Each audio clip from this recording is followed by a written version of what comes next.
Thanks for watching. This clip was from our live video exclusively on odds.com. To see the whole video, click the link below. Get paid in full. Let's move on to Thursday's action. We have a lone game on the card Thursday that I expect will take a lot of cash. I mean, we still have Thursday Night Football going as well. Let's talk about Colorado State Rams at Boise State Broncos. Boise State total is at 61. Boise State opens up as 13-point favorites. Colorado State coming off a big bounce-back performance in their 34-24 win at home over Wyoming. Patrick O'Brien, 8 of 26, 255 yards, 2 TDs. Wide receiver Dante Wright had a big night, caught 10 passes for 146 yards. Wyoming did put up 465 yards of offense on them. So it wasn't when you see the 10-point win, it wasn't as dominant as it looked on the field. Boise State coming off an embarrassing 51-17 loss at home to BYU. BYU put up 573 yards of total offense. So, I mean, everything that could have gone wrong really sort of did, because they don't have Hank Bachmeier. He's out for the second straight game for undisclosed reasons. I don't know if anyone knows why he's out. Backup Jack Sears exits in the first quarter after taking a hit to the head.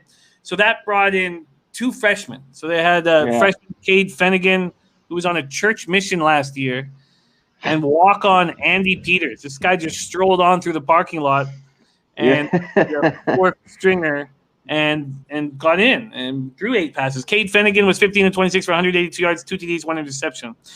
And again, they don't know. So, I mean, you'd like to be led to believe that it's probably COVID, because we know that defensive back Tyreek LeBeouf and Brock Miller were new additions to this COVID list that they have. Punter Joel Velasquez is on it. Receiver Octavius Evans is on it. Reserve wide receiver Shea Whiting is on it. So they've got 5 guys on the COVID list. They managed to 61 rush yards too, and I guess because they're way behind. So, but Andrew Van Buren could get nothing done on the ground. Thursday nighter. Let's start with Noli knows. Noli, is this a bounce back spot for Boise? I mean, this is a real tough spot for them. I mean, they played a real tough team in BYU. I was on that game, and I mean, I wasn't happy to see the quarterbacks go down. I really don't like seeing that situation, and I think they're in a real tough spot. Albeit against a Colorado State team that can't stop anybody. I mean, you talked about it, still giving up an average of 450 yards a game. That's ridiculous to see.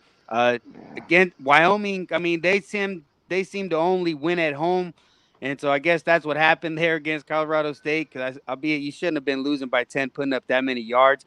And Boise State, they are the better team. I think the deeper team in a sense, but tough spot here for them with losing their quarterback, and they're giving up a lot of points. They're giving up a lot of yards. They gave up 30 points to Air Force. That was a red flag for me.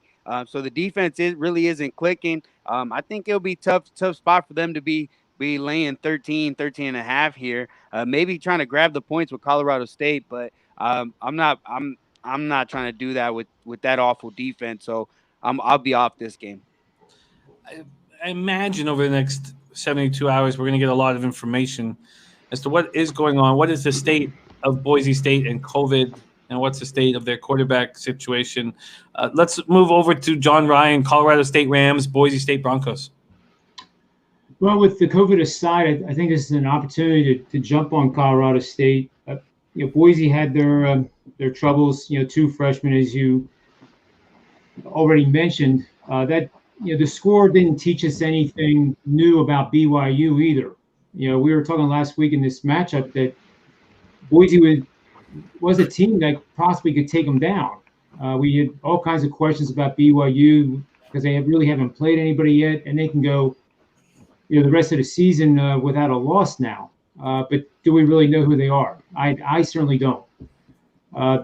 So Boise's, they're feeling that sting of that and all the other uncertainties going around the team. So I think this is a chance to get on the Rams.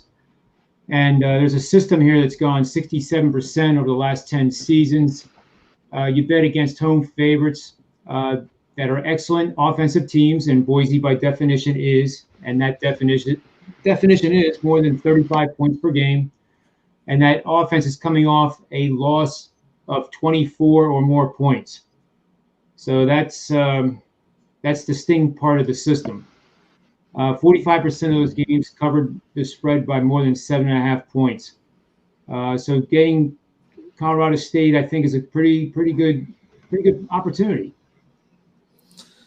And then what happens if, Hank strolls up and starts? I mean, is it worth risking?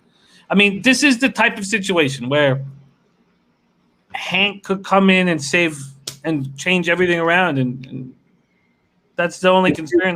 Like, based on what we know now, that's my take on it. And if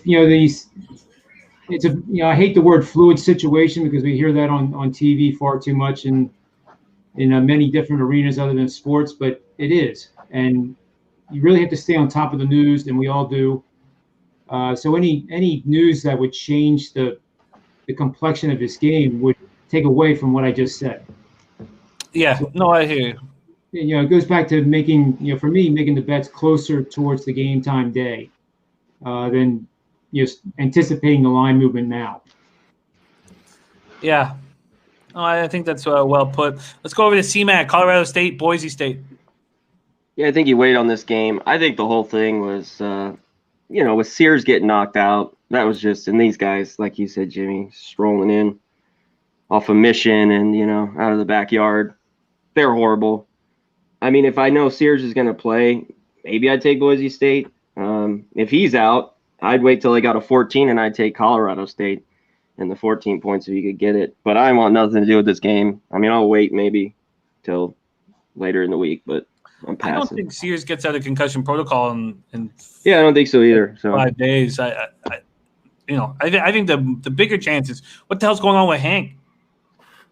That's the bigger question I have. Like that. Well, look at Trevor Lawrence too. He was on the sidelines, and that was 2 weeks. So 5 days is definitely not going to cut it if it's COVID. At least I feel that way. But it's the second week in a row, right? He's missed. He played the opener and he's missed 2 straight weeks. So yeah, that's a good point. I mean, I don't think that's still going to be enough time because some of them are doing that. Like I don't know, the Big Ten, you got to sit out 21 days. I don't know what they're. Yep. Yeah, I don't know what the Mountain West, if they got a protocol or what it is, 2 weeks, but maybe look that up because I haven't entered. But yeah. Well, the lowest total of any game we've spoken on so far in this show, and we've already broken down 7 games. The lowest total is 54.5. So not the kind of football that Nolan likes to talk about.